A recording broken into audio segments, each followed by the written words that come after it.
Back to Hardball, time for the sideshow. First, more baked Alaska. Look, the only reason this stuff from Levi Johnson in the coming issue of Vanity Fair is going on this show is because just a year ago, his almost mother-in-law, Governor Sarah Palin, was the actual Republican candidate for vice president.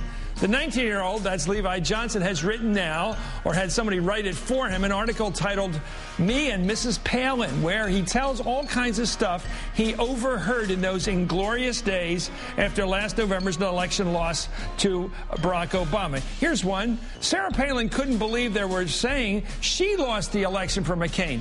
She would say things like, quote, I brought everything to the table, and, quote, the majority of the people were there voting because of me. Well, she definitely thought she was running for president. That's Levi Johnson writing there. Well, I don't know. There's a yuck factor, and even in talking about all this Palin stuff. Anyway, next up, Dick Cheney gets called to account. Let's watch the latest Democratic National Committee ad that's set to air on cable TV nationwide tomorrow. My belief is we will, in fact, be greeted as liberators. Baghdad's brief calm ended today when 3 car bombs exploded in quick succession. There is no doubt that Saddam Hussein now has weapons of mass destruction. There were no large stocks of weapons of mass destruction. The enhanced interrogation techniques were absolutely essential. I think the interrogations were in violation of the Geneva Conventions and the Convention Against Torture. The Democratic National Committee is responsible for the content of this advertising.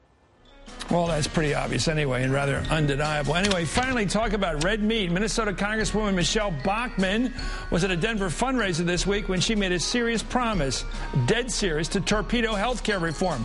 This is a direct quote here from the Congresswoman.